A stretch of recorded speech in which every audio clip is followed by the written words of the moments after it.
Hi, Jeff with the Rising Team here. Today, I want to go over the exclusive buyer agency contract. So, as myself or your agent has probably told you, as of August of 2024, there was a court ruling, and part of the settlement was that we have to have a buyer, some sort of contract signed with our buyer clients before we tour any properties at all. So, there's a lot of options for what we put on the contract. So, I want to go over that really quick with you today. I'm going to get rid of my picture here so we can see the whole screen. So again, the exclusive buyer agency contract, we have the contract date through the expiration date. This can be for any period of time. It could be for 1 month. It could be for 3 months. It could be for 6 months, right? This would be your designated agent's name, whatever agent you're working with, their email, their phone number, supervisory broker for Cornerstone Real Estate is Jack Brown, buyer's name, buyer's address, buyer's email address, and buyer's phone number. So the scope of the exclusive agency would be, what are we looking at? So if you're working with us and you say, hey, I'm going to look for some homes in your area, I'm going to work only with you, and I'm going to buy any type of property that I can buy within my price range within the area that I want in the state of Michigan, because we're licensed in the entire state. The second option would be if you only want to see a specific property. We could put that here. So you only want to look at one house. You don't really want to commit to working with us for any length of period of time yet. So you're not really sure if you want to work with us, but you do want to see a property that you saw online. So we could make this for this one property. We could make it for a 2 week period. We could make it for this one house. Then when we go look at this one house, you may buy this property, but if not, you may decide that you do like myself or the agent on our team that you're working with, and you say, hey, I do want to continue working with you. So at that time we would do a longer contract, and it would just be for any property. So those are the two options there. We could, if you would decide you want to work with us for 1, 3, 6 months, we'll just do that for any property. We're going to start showing you homes. Or if you called on any one particular house and you say, hey, I don't want to commit to a long period of time yet, I just want to see this one property, that's where that one property would go right here. And section 2, designated agency. Buyer, broker, and buyer hereby designate the agent above as your designated agent. The buyer shall have an agency relationship with only broker and the designated agent and supervisory broker name. So that, again, that just means that we're working, the agent listed above will be working as your exclusive agent, and you will work only with that agent. The buyer agrees that during the term of this agreement, any and all inquiries or negotiations on behalf of buyer related to the acquisition of any desired property shall be through designated agent. So again, the agent assigned to you is the only agent from our company working with you, and that you're only working with the agent listed here. So that means if you see something on Zillow, Realtor.com, Homes.com, you need to contact your agent with questions about that property. Do not call any other realtors, because they're not going to want to talk to you knowing that you have a exclusive buyer agency contract with another agent. Section 4, compensation. So how does your agent get paid? So there's a lot of different options. The first three we do not do. We could charge a retainer fee. It says, hey, you're going to work with us. We want $1,000 up front in case you change your mind later. We don't do that. Hourly fee. This would be really hard to track and could end up costing you more than just the actual percentage. So we don't do hourly fee either. A flat fee. Now, we could occasionally do this if you are looking, if you're a repeat client, investor client, buying rental properties, you're buying several houses a year, and you just say, hey, I'm going to pay you, I'll pay you $2,000 per house that you sell me, whatever. That's where the flat fee could be. But more commonly, we're going to use the commission section. So the reason that we have to do this is we need to notify you what our expected commission is, and that the seller may or may not be paying our commission. So in this instance, buyer will pay broker a fee equal to $325. That $325 goes to Cornerstone Real Estate, the brokerage, for compliance fees, document storage fees, broker review, things like that. And then your agent gets a percentage of the purchase price. In this instance that I put here, 3%. Commission is always negotiable, of course. The commission is due and payable upon closing, provided, however, that if the transaction does not close because of any default on part of the buyer, the commission shall become immediately due and payable. The commission obligation shall apply to any purchase agreements executed during the term of the agreement. So that means, again, you're working exclusively with the agent listed on the form. You're not going to go buy another property without that agent. And then the commission obligation will be also applied to any purchase agreements executed within 3 months after the expiration of this agreement. So let's say we show you a house, 456 Main Street, and today's April 10th, 2025, and our agreement expires April 15th, 2025, 5 days from now.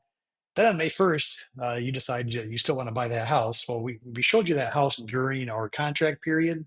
So that means you would need to come back to us to buy that property that we showed you during the contract period, and we would still be due the percentage of commission because again we procured the offer, we showed you the house during the contract period, and then you would complete that sale with your designated agent. This is the important section, compensation credit. So again, the seller may or may not pay the commission. The seller may pay part of the commission. The seller may not be offering any compensation to a buyer's broker, but we can write it in the offer anyway. So this just says right here, compensation credit. Out of this 3% that your agent will be paid, buyer will receive a credit against any amount owed pursuant to paragraph 4 above for any compensation paid to the broker by the seller or the seller's listing broker. Purchaser will be notified prior to submitting any offer if the compensation paid to broker by the seller is less than the commission outlined in paragraph 4 above. So again, you're agreeing to pay us 3% of the purchase price for any house that you buy. And before you make an offer, we will ask the listing agent, is the seller offering a buyer's broker compensation? And let's say, for example, yes, they're offering 3% compensation. So we're going to tell you, hey, guess what? Our commission is 3%. And good news, the seller is willing to pay the 3%. So we'll just put it in the offer and you don't need to worry about it. Section 6, the closure of broker's role at any time of the initial contact, designated agent shall inform all prospective sellers and their agents that designated agent is acting on behalf of the buyer. So again, we just need to notify when you make an offer that, hey, we're working for you, we're representing you, and you are our client, and we are your agent. Conflict of interest, buyer acknowledges and agrees that the agent may show more than one buyer the same type of property. So obviously, you would probably guess that in this business, we do work with more than one home buyer at a time. So that just notifies you that, hey, there's a good chance that we could be working with other buyer clients looking for the same type of property as you. So we just need to notify you of that up front. And conflict of interest, this just says if you do buy, for example, if I'm working with you as your agent and you buy one of my listings, that would just make me a dual agent in that case. If you are not comfortable with that, then we don't have to do dual agency. We can just have you work with someone else on our team. Buyer disclosure, excuse me. Buyer agrees to disclose a designated agent any relevant personal and financial information to assure designated agent that buyer has the ability to complete any transactions. So you just need to let us know if you're pre-approved. Are you paying cash? If you are pre-approved, you need to provide us with a letter. If you are paying cash, you need to provide us with proof of funds, because that when we make an offer, the listing agent and seller will expect to see a pre-approval letter or a proof of funds. So we need to get that from you up front before we start looking at properties. Leasing or optioning, this doesn't really apply to purchases. Cost of services or products obtained from outside sources. So this would be broker will not obtain or order products or services from outside sources. So inspections, surveys, things like that, without prior consent of the buyer. So if you're buying some land, some acreage that needs a survey, and you say, hey, I need a survey done, can you take care of that? Of course, we can take care of that for you. We can order that through a local surveyor. We will find out what the cost is going to be, and we will tell you, hey, we got a hold of the surveyor. They can go out 2 weeks from now. It's going to cost $800. Are you okay with that? You say yes or no. If you say yes, then we'll go ahead and complete the order, and that will take place. And that'll be a cost that you owe to the surveyor, whether the property closes or not. Same thing for home inspections. The inspector will actually be asked to be paid before the inspection takes place. So those are just costs that you need to pay that we can order for you, but you would be obligated for those invoices once they come due. Indemnification, buyer agrees to indemnify and hold harmless broker, designated agent, and broker on account of any and all costs or damages arising out of this agreement, provided no one at the brokerage is at fault. So that would be, if it basically just says that you can't sue us for anything that we didn't do, just because you didn't like the way things turned out, right? Non-discrimination.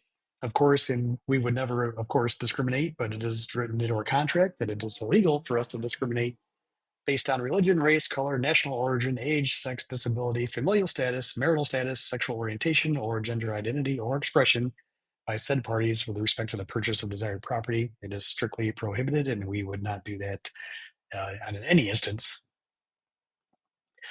Section 14, counterparts. This agreement may be signed by a number of counterparts with the same effect as if the signature of each counterpart were upon the same instrument. So you might, again, section 15, you might electronically sign, you might physically sign some copies. They're all equally agreed upon here that that is your legal signature for this legally binding contract. And you agree to use email for electronic communication. Condition of property, you are not relying on your agent to determine the suitability of any property. It is up to you to order any inspections you see fit to order. And limitation, buyer and broker agree that any and all claims or lawsuits between parties to this agreement will be filed no more than 6 months after the date of termination of this agreement. And merger, this agreement constitutes the entire agreement. There's no side agreements, no oral or written agreements that are not part of this contract here. And this agreement may be canceled or revoked only by mutual consent of all parties in writing. If you decide that we're not doing a good job for you and you no longer want to work with us, then of course this is cancelable. And the other section would be if there was anything else that we agreed upon, we would just add it in here, then everyone signs, and that is our exclusive buyer agency contract. So if you have any questions on this in more detail, of course, ask the agent that you're working with when they send this. Otherwise, that is it in a nutshell. All the sections of the exclusive buyer agency contract. Thanks a lot, and you have a great day.